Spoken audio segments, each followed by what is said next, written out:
New taxes, the first thing is that we really engage the government on taxes. One, they have not brought new taxes. Two, they have not increased the taxes. The only thing they have done is to streamline administration. Those who have not been paying are supposed now to pay.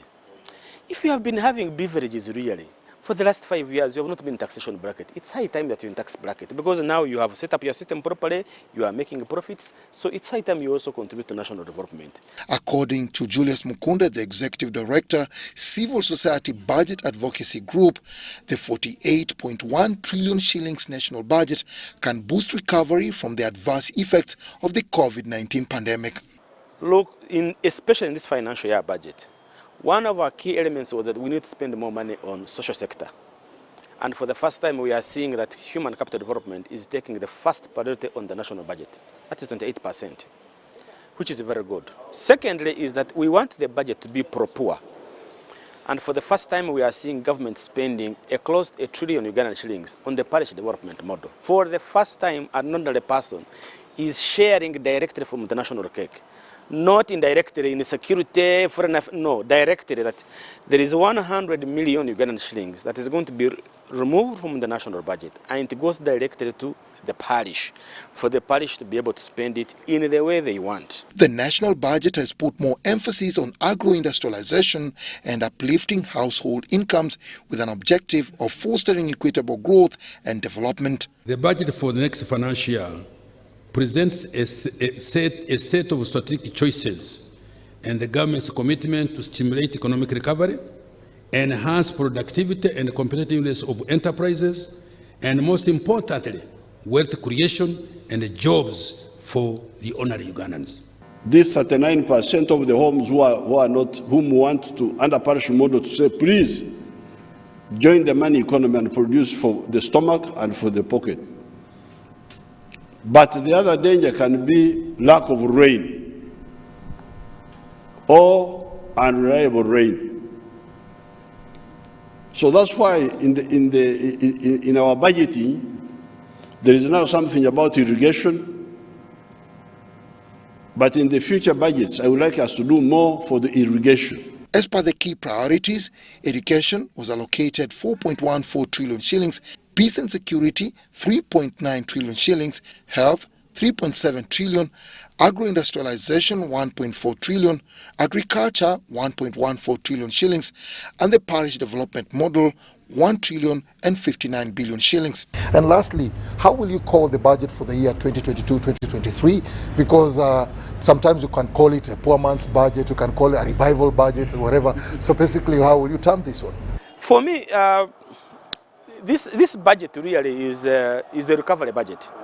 To support businesses to recover, individuals to recover, to be able to provide, to ensure that there is enough credit in the system, so that at least we have an opportunity to resuscitate the economy, increase the production, sell, make profits. The Finance Minister, Matia Kasaija, committed to limiting borrowing and supplementary budgets, enhance human capital development, limit corruption, and foster knowledge transfer in order to accelerate social and economic development. Dennis Igoa for UBC News. Thanks, Dennis, for that report there. Now let's go to our top story, and that is Finance Minister Matia Kasaija has presented a 4.183 trillion fiscal year 2022-2023 national budget.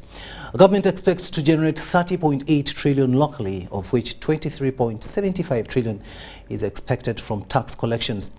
Agro-industrialization will be one of the key priorities in the next financial year if the new budget allocation is anything to go by. Now, the sector has been allocated to 1.4 trillion shillings to improve the country's quest for value addition on agricultural produce. President Yoweri Museveni acknowledged economic progress made over the years. Henry Okrut reports. By 11 a.m., political and technical leaders entered Kololo ceremonial grounds, from members of parliament to permanent secretaries. Ministers and heads of agencies were here to witness the reading of the national budget.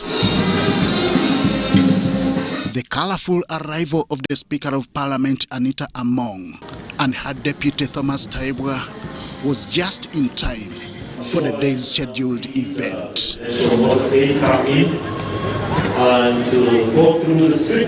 The triumphant entry of the head of state was timely for the event that leaders and the country anxiously waited.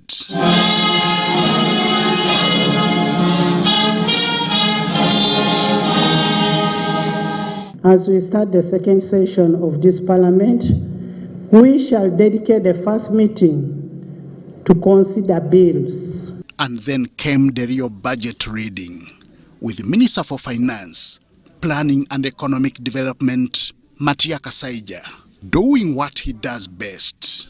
The agriculture sector is expected to grow by 4.3%, largely as a result of growth in food and cash crop production, livestock, as well as recovery in fishing.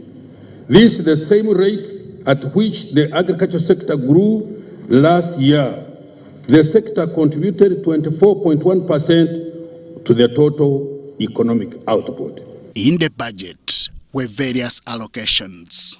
Prominent among them was security, taking about 3.9 trillion shillings, 381 billion for judiciary, and agriculture taking over 560 billion Uganda shillings.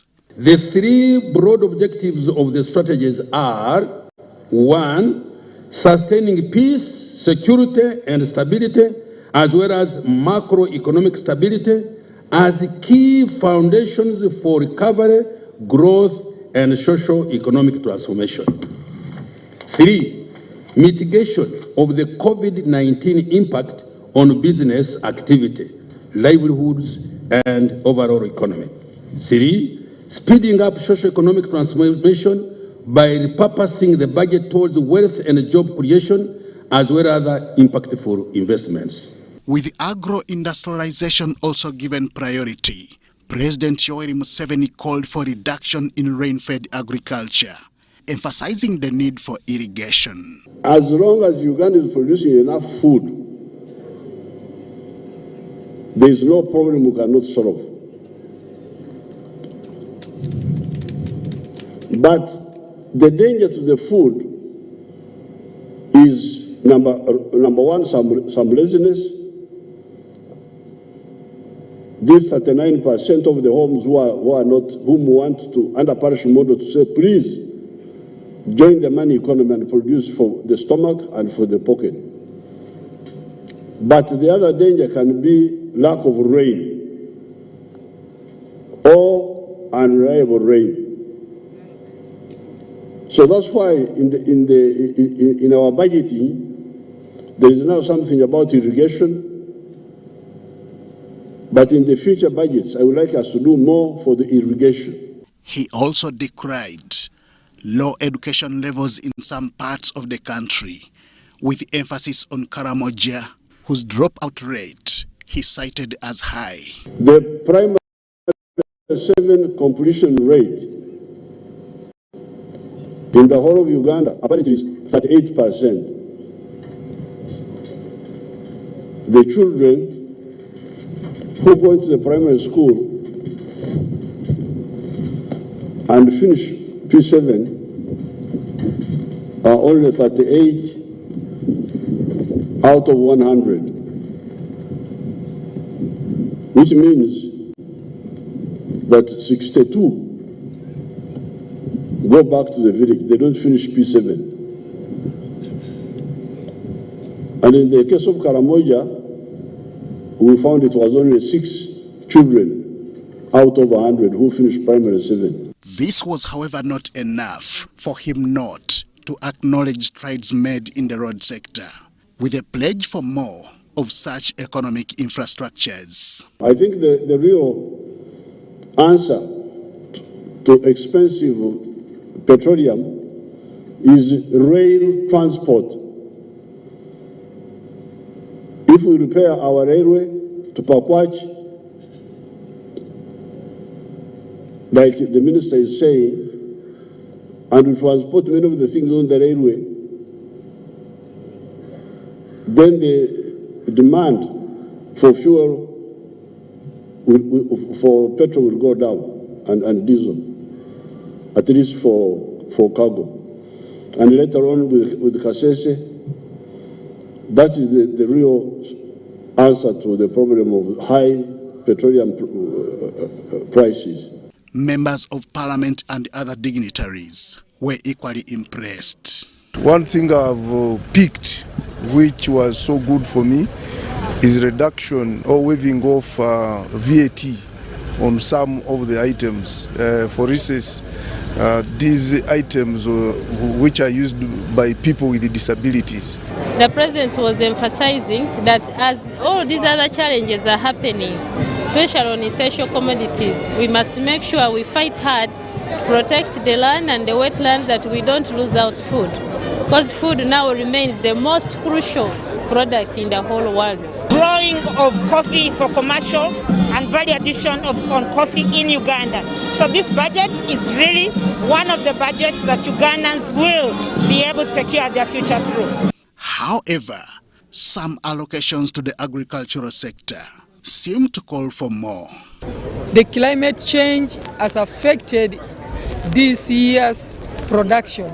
And if we are not going to budget well for Ministry of Agriculture, with that little money, which is shared with the parish development model, I am worried that the country is going to be doomed into famine.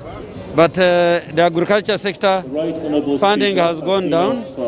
The seeing of His Excellency the President. But I think the agro-industrialization has taken root, and other priority areas. Successfully delivered.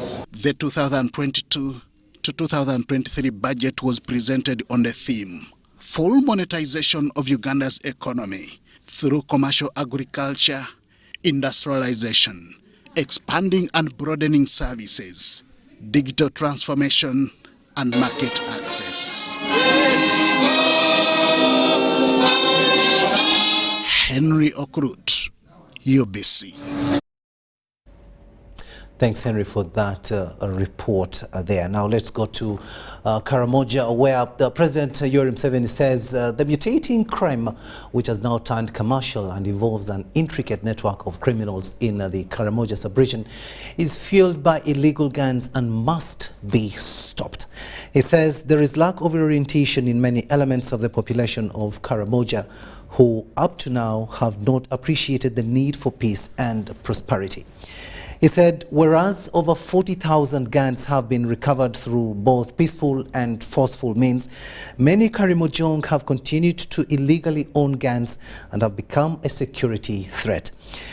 President Museveni vowed to end commercial cattle rustling and asked leaders in Karamoja to help change the attitude of their people through preaching prosperity. Mr. Museveni noted that through an intelligence-led operation now rolled out by the forces in all the 9 districts of Karamoja and targeting 5 groups, including criminals with guns, those with bows and arrows, those with sticks to drive the cows, the collaborators who are in different districts but connected and linked up with the rustlers, and any other suspects connected to the raids will not leave any stone unturned. The UPDF 3rd Division Commander, Brigadier General Joseph Baliku Dembe, says the launch of Usalama Kwa Wote operation in Karamoja and the neighboring districts, a total of 106 guns and 82 rounds of ammunition have been recovered. In addition, several suspects have been arraigned before court, while others are pending to appear before court-martial.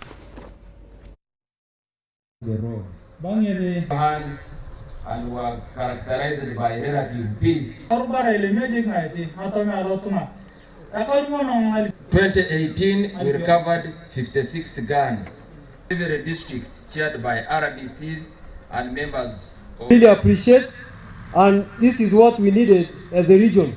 Someone who sleeps over the problems of Karamoja, someone who thinks about a child who is crying, sleeping with anger, and a mother who cannot afford to get whatever it takes to move the household. Again, Your Excellency, we want to thank you because you've just asked a question, how does a community get to prosperity? It is the same question we've been asking ourselves, that even with the opportunities through a number of programs, Like now in Myoga, the region is receiving 9.01 billion. Now, mindset change will take us long, Your Excellency. But the leadership of Karamoja have been advocating for compulsory, forceful education. And this will be the solution, Your Excellency, and not the mindset change. All these issues of the challenges of mindset change are affected by cultural values and beliefs. But education is the key to transforming these people. There are other victims of this disarmament, the one we are going to discuss. There are people who have been targeted by these thugs. The village operatives, the intelligence operatives. How do we protect them? And this is going on, they are eliminating them. There are also leaders, Your Excellency, leaders especially LC3s, are being left in the middle, even these members of parliament.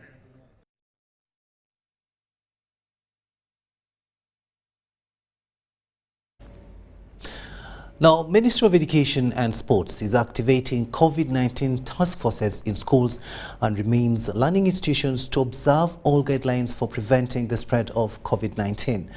State Minister for Primary Education, Dr. Moriku Kaduchu, reaffirms that there is no COVID-19 outbreak in schools despite flu and cough that have not been proved to result from COVID-19. Infections of COVID-19 pandemic are starting to rise in the country after almost 6 months of full reopening of the economy from a 2-year lockdown. Schools were also reopened after Ministry of Education and Sports issued guidelines needed to protect learners from catching the virus. Now, when Ministry of Health announced that infection of COVID-19 in the country had gone down, the public seem to have ignored standard operating procedures to reduce the spread of COVID-19. People were relaxed because when the cases of COVID went down, schools relaxed. And that's why we want to wake them up from sleep. Still coming, infection rate is rising slowly. We do not want to see COVID outbreak in schools. We are activating the task force for timely reporting for appropriate management of cases in case of an outbreak. Other measures are still being followed in school, like hand-washing facilities are still existent and wearing of face masks. The challenge is keeping social distance. To reinforce the SOPs. We know children have been keeping social distancing. It is very difficult in schools to keep social distancing. But the beauty is that they are again very active people. Every time running activities. So the hand-washing facilities are all over. Infection prevention and control methods have been put in place. What is difficult, has been difficult to control, is congregating, avoiding the congregation. Children are getting crowded. That is something that we need to emphasize and to avoid overcrowding. But Ministry of Health is now investigating the flu and cough in schools to ascertain if they are as a result of influenza or COVID-19. Reporting, there are cases of flu and cough that has gone in some schools. The Ministry of Health, the beauty is that quickly they are investigating. It may be influenza, it may be COVID, but for now, there is no any COVID outbreak in any of